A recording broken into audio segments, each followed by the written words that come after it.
The Chancellor of the University of Maine system says he was misled during the hiring process for the University of Maine Augusta president. The Chancellor told legislators today the search system needs to be changed, and he's trying to do that, while lawmakers say some others want him fired. News Center Maine's Don Carrigan reports. The University of Maine at Augusta is quiet for summer, but the commotion over the hiring and then unhiring of a new campus president is still swirling. The decision to hire Michael Laliberte as UMA's president turned into a crisis when it was revealed he had been the target of no confidence votes by the faculty at his current university job in New York. But he was hired here anyway. Faculty at several of the Maine campuses signaled their own lack of confidence in Chancellor Daniel Malloy as a result. And when trustees agreed to withdraw Laliberte's contract but still pay him several $100,000, it touched off even more complaints.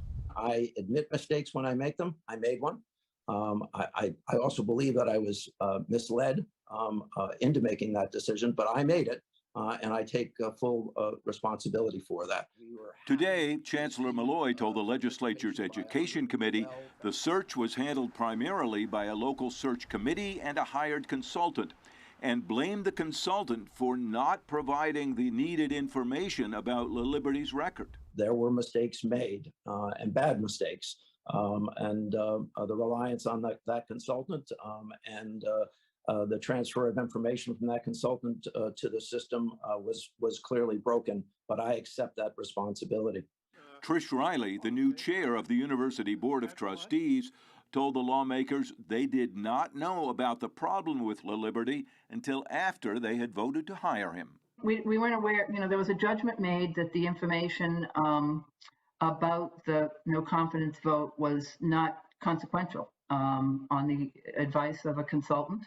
And that information wasn't available, and it became available after the fact. A lot of the details are still not clear as to who knew what and when they knew it about the candidate's record.